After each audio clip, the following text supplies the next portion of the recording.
great guys to wrap up our session. I'm going to introduce Eric to be the first presenter. He's from USU Extension Service, a range specialist, and he will make a presentation, and then Bob Steger will wrap up this day-long event, and I hope that it's been of value to each of you. Before I turn the mic over to Eric, though, I'm going to note that Bob Steger and I have probably been working on issues for 2 years, 2.5 years, 3 years now. We've done it all by telephone, by email, and by text. We hadn't met till this morning face to face, and I tell you, he's a tremendous resource. I've learned a lot by following in his wake on public land issues and grazing issues, and I'm excited that he will be here to wrap up this session. He is a walking encyclopedia of grazing issues, comes to us with a tremendous background in the BLM and also as an environmental specialist. So, Eric, ball's in your court. Bob, you get to wrap it up.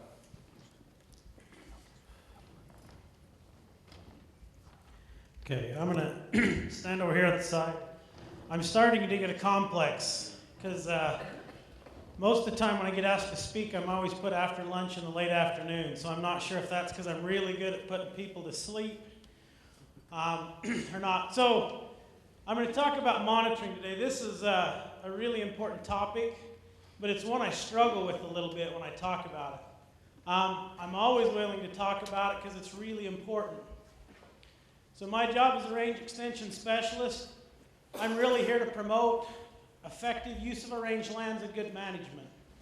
We really can't manage effectively on our range lands if we're not monitoring.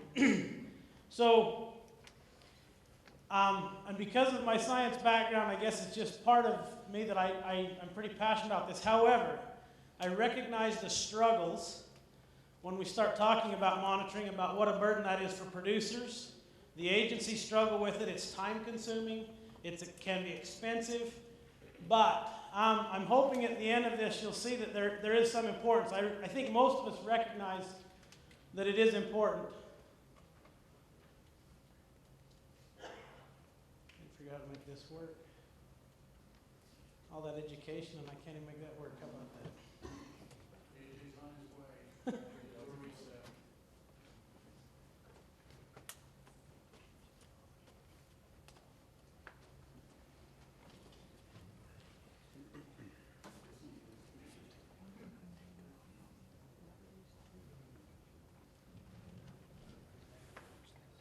I feel a little better now.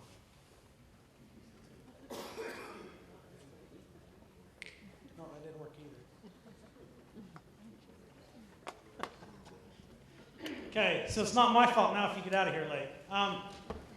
Just a little bit about me. I grew up in Duchesne County. So these rural issues are near and dear to my heart. Especially those of you that follow oil prices know what the basin unemployment looks like right now. And so these counties that are rural and largely dependent upon resource extraction are at the whims of a lot of outside forces oftentimes. Now we're up. So extension was a great fit for me as I started looking for career options because I can work with great people like yourselves and deal with some of these issues. Okay, so first off, why do we monitor? Most of us know the answer to this. It's important in determining the impacts of our management actions. I think as we're moving forward, this is becoming more and more important in the future, especially in the litigation world that we're now living in, especially on public land. Previously, a lot of it had to do with determining what works, just a simple question of implementing a new action, what works, what doesn't work, and help us to improve management. So we can monitor on everything from brush treatments, grazing treatments for fuels, or even just general impacts of grazing across the landscape. So I'm going to run through this really quick. I have a really nice lecture that I give in my class that goes through the nitty-gritty of how to monitor, the monitoring methods, but it puts most of my students to sleep, and so I'm not going to bore you with that today. most of these resources about how to monitor on the web. I'm also going to tell you to get a hold of your county agents in your counties. If there's people that have a desire to monitor, we will bend over backwards to help them get started. So there's a few concepts that I think are really important in understanding how the agencies have set up some of their monitoring protocols. And I think some of these get confused. There's a lot of stuff to keep track of. So first off, a complaint I hear quite a bit is, well, they're not monitoring my whole allotment. They're only monitoring certain parts of my allotment. And I know they never get to the back corner because I don't ever see a post there, and I know they're not there. It becomes really difficult to quantify vegetation across several 100,000 acres. So over the years, the agencies have developed identifying important areas where that monitoring will occur. And those occur in critical areas, key areas, and then they also use key species. This helps kind of refine their monitoring and apply it to a larger landscape. The other thing I'll point out is you should know where these areas are at on your allotment. If you don't, you should. You must know where these areas are at and work with your range con on identifying those. So critical areas, these are areas that should be evaluated separately from the rest of your allotment. It may include a riparian, it may include a sage-grouse lek or nesting area. These are areas that are somewhat different than the rest of your allotment that have a really important role in the ecological function of your system. Key areas similar to that. Key areas, though, represent the overall allotment. So instead of having to put transects everywhere across the entire allotment, they identify areas that represent your allotment, so that when they're measuring vegetation there, it relates to the entire allotment. And so this is a really important place where you need to be involved with your range cons. No, most of the times I'm talking today, I'm going to talk about you being involved with your range cons. I think that's a really important part of this whole process. But these key areas should be representative and sample the entire area. And these areas represent the pulse of your rangeland. Again, even a lot of the key areas will end up in areas that would receive heavier use. The reason they do that is if they're managing those areas that receive heavier use adequately, then the assumption can be made that your uplands or your areas away from those key areas are also in good condition. But proper selection of these areas are really important. And there's a whole list of requirements of how these are selected. Again, those are available in the monitoring handbook that's available online. So often they will also identify key species. These are species of concern. Often they're important forage species. These are species of plants, typically they're grasses, that they monitor. The reason they monitor these grasses is, again, they're looking for something that will give them a pulse or an idea of how your allotment's performing. These key species are often really important when we start talking about utilization and stubble height. So the next part is there's two types of monitoring, and I think this is one place that people get tied up. So you have long-term monitoring, which identifies range trend. This has to happen over multiple years. At a bare minimum, you have to have at least 2 points in time to identify range trend. And it's better if you have 3, 5, and more. And what this is, and these are important for the rancher, not just for the agency, this helps determine the sustainability of our resource. Are we grazing in such a way that we're maintaining the ecological integrity of the resource? Meaning, will it persist into the future? Will your kids and your grandkids be able to graze that allotment and have adequate forage? You're also looking for things like changes in plant community composition, erosion, and invasion. These things can detract from your range trend and may end up costing you AUMs as your range trend declines, if you're invaded by cheatgrass or a large erosion event.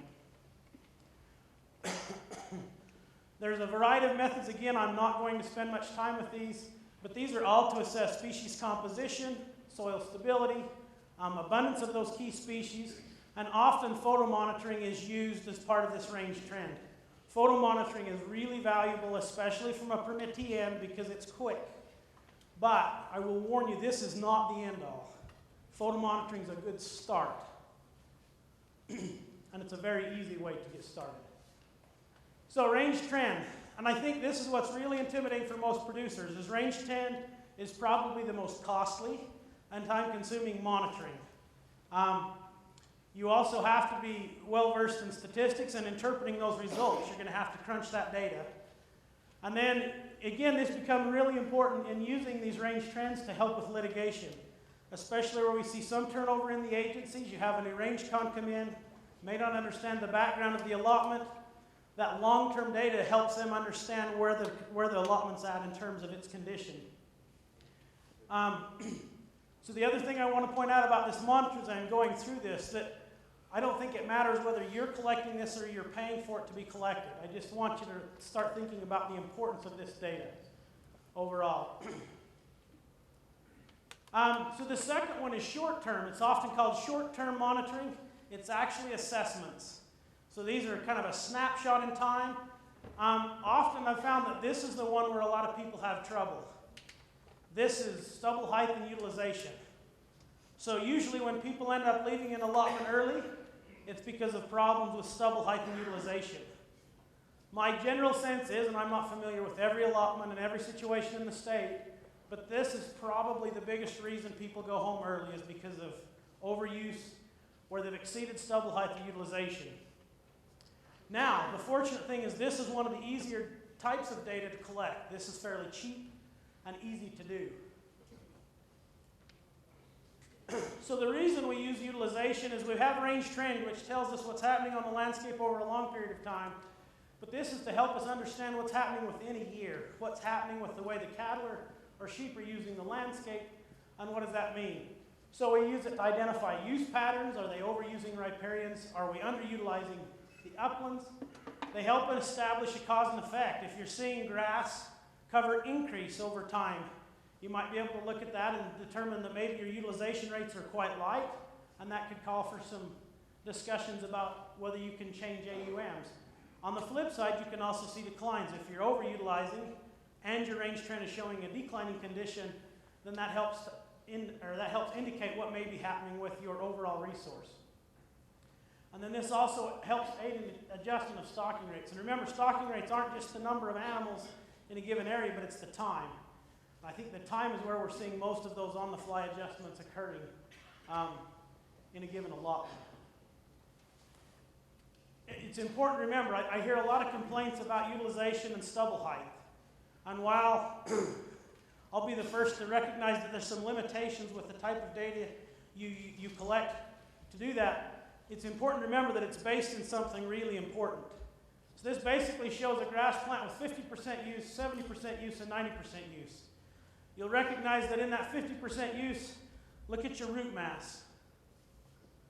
So living in a highly variable climate like we do here in the Intermountain West, what happens when we reduce root mass of our grasses? What happens to their ability to survive from one year to the next? What does that mean to the long-term stability of your allotment? So it's important to recognize that these stubble heights, these utilization levels, were largely based on science, attempting to get at making sure we don't overutilize that grass resource. Now, again, I'm not suggesting there are no problems. There's an elephant in the room that how we assess stubble height, when it's assessed. There's conversations to have, and those are conversations that you need to have with your range con so you understand implicitly how and when they're collecting that data. So, as I've met with permittees over the last years, the other thing that I've really started to notice, there's some very incidental things that occur on your allotment that I think a lot of people miss, and miss the importance. For example, on and off dates with specific numbers. I was aware of a situation that during the government shutdown, a permittee was accused of having more cattle on the range than they were supposed to. They'd missed their off date. The only thing that saved them or helped mitigate that situation is one of the permittees had kept track of how many loads of cattle had come off the mountain. Had they not had that information, it would have turned into a he said, she said situation where they would have been relying upon a judge then to determine who's telling the truth. So again, these are very simple things that I think can have some major implication. Pasture moves, precipitation, even the number of other critters you're seeing. And the other good thing to have with you all the time is a camera. You can buy a camera now with a GPS in it that'll date stamp your pictures. It'll put a GPS stamp on your pictures. You know, if you have concerns that elk are overutilizing riparian areas and you find elk in your riparian areas, the best thing you can do is take a picture. Because when you walk into mediation with Melissa or you walk in to have a conversation with your range con about that concern, you need something other than your word to back up your statements. Again, ATV use or abuse, dates of when you moved cattle, dates when you rode. And then the other thing that I've put in here with this additional data and action is meet with your range con. I think this should be done at the bare minimum once a year, either at the end of the season or at the beginning. And this gives you an opportunity to get in the pickup with them, drive around, you can ask them about situations. This helps you identify problems before you have to go see Melissa in the principal's office, right? This is an opportunity for your range con to give you a heads up. I think this is really important. And I would do all of this by paper. Either you send a letter or an email. Again, you want to document that you're attempting to be as collaborative as possible through this process. If your range con decides not to meet with you, which I think most would, you want to make sure you've documented that. Again, just so that you're able to show that your willingness to work. Okay, so I'm going to jump ship just a little bit. So we've just talked about most of our traditional monitoring that's occurring on public lands. We all recognize we just dodged the bullet with the listing. I know there's still some apprehension about whether we gained anything or not, but let me assure you, especially those with private lands, as reiterated earlier today, you did. But there's now a whole list of monitoring that has to go on to document sage-grouse habitat on your permits and on your allotments. So, the Forest Service and the BLM will be using they call it the Sage-Grouse Habitat Framework, which is a BLM document. The Forest Service, to my understanding, will also be using the same methodology to document sage-grouse use. So this is also a chance to talk about where data becomes really important in this process. So if you look at these two pictures, it'll be on your right, this black blob at the top, that shows the sagebrush steppe. That's where most of the data was collected that developed the guidelines that U.S. Fish and Wildlife Service is using for the sage-grouse monitoring guidelines. So if you look, how much of the sagebrush steppe occurs in the state of Utah? Almost none, very little. A little bit in Box Elder County and Cache County, a little bit of Rich County. Most of what we have in the state is considered sagebrush semi-desert. So those two, I just want to assure you, are different. They're different in the way they respond to treatments. They're different in the way that they're assembled, meaning the amount of shrub, the amount of grass, the amount of forbs. So a lot of the states are struggling now with these guidelines. Largely were developed from data derived from the Snake River Plains of Idaho, but are now being applied very broadly. Fortunately, Utah State Extension has been conducting sage-grouse monitoring for, since about 2000. So each of those points represents a different location for sage-grouse from around the state. Because this data was collected, as this process started to move forward, we were able to develop site-specific habitat guidelines for sage-grouse. We've broke the state up into several different floristic regions that also correlate with where we have sage-grouse. And then we were able to summarize that data. This has largely been done by Dr. Mesmer and Dr. David Dahlgren. So what was able to come from this, because of monitoring data being available, is the state was able to put forth better science than what was available in terms of sage-grouse monitoring. So my favorite example is, you see this high elevation Colorado Plateau. That includes primarily the Parker Mountain sage-grouse population, which is one of our most robust populations in the state. It will never, ever meet the guidelines that Fish and Wildlife Service is using. It's just not got the ability to meet that. It's in that sagebrush semi-desert. So we were able to redefine what that habitat should look like in that high elevation semi-desert, or high elevation Colorado Plateau semi-desert. So that may seem somewhat trivial, but it's a big deal, because we now have local data that's driving that decision instead of data that U.S. Fish and Wildlife Service had decided was the best available science. This is the power of monitoring data. So today, the BLM has accepted this data. They wholesale took the data that Utah State provided to them, said we will adopt the state's data for the sage-grouse monitoring. We're hoping that we'll see the same thing happen with U.S. Forest Service. Currently, they have not accepted those data in the current form that they're in. They have a clause in there that they will accept the best available science, so we're hoping that in time we'll get that in. I'm committed, Dr. Mesmer's committed to make sure that happens, because this is a big deal. Because we can't be held to a standard that we're not able to achieve. That's really what this boils down to. It's just one last side note. It's interesting to note that in Connolly's guidelines, so it's all from one scientific publication largely, in Connolly's guidelines that Fish and Wildlife Service is using, it says right in the back of that paper, I don't think most people read to the back page, he recommends that the guidelines were a starting point, and that they required that a biologist and a range person sit down and adapt those guidelines for specific areas. But I don't think most people didn't read to the back page. But in Utah, that's exactly what we've been able to do, which has put us in a much better situation to be defendable on making sure our habitat's in good condition. Okay, I'm going to really hurry through these last few. So the last one is building fences, and this is something that I think is really important in terms of your relationship with your agency. So I recognize there's some permits and there's some situations that are egregious and there's conflict. I'm not ignorant to those facts. But I also know there's an awful lot of permits and there's an awful lot of producers that are functioning at a high level with the BLM and the Forest Service. So a lot of what I want to focus on is those are the places we can't lose ground. And so there's a couple of things. I think the relationship with your range con is imperative. This means yearly range rides. This also means working with your range con to identify range projects. And this also means collaborating with agency personnel. I think sometimes in the shuffle of this, we lose the fact that the agencies oftentimes are just as frustrated with the environmental groups as you are. There's an example from a permit that Troy Forrest and I went and looked at a year ago, where the permittee is actually working with the BLM to fight western watersheds. That happens often. Unfortunately, there was some data missing. This is where the monitoring becomes really important.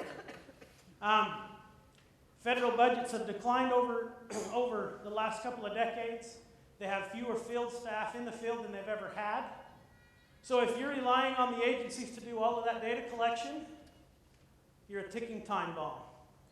I don't have any data, this is my opinion, but after watching some of this go down, I'm convinced that western watersheds and the like, they're not done. And they recognize if your allotment has no data, which was the easiest allotment to go after? The one with no data. They know where to spend their money. So I'm just going to ask a rhetorical question. Do you know how much data the Forest Service, the BLM, has on your allotment? Do you know how secure you are? So it was interesting, as we were out on the ground with the permittee, the county extension agent was with us, and he looked at the county extension agent and he says, I guess I should have listened to you 15 years ago when you told me to start taking pictures. Now, kudos to Troy Forrest and Jan Reinhardt from GIP. They rode in on the white horse and they've collected data that hopefully will help turn the tide. But what happens when Western Watershed shows up and there's no data is who sets the discussion about that allotment? They do. They do. They're the ones with the data. They're the ones that set the discussion. So when Troy sent me the little paperwork that they'd sent in with their complaints, I read through that and thought, this allotment must look like Armageddon. It sounded awful. We showed up for the site visit. The rancher toured us around for 2 hours, and I finally said, okay, we need to go. Show me your bad spots. He said, you've seen the whole allotment. It became crystal clear to me at that point, what's the judge going to think when he reads that letter? That's going to set the frame of what he thinks that allotment looks like. And then you're reactive or you're on the defense from there on out. So I can't overemphasize enough how important that data is.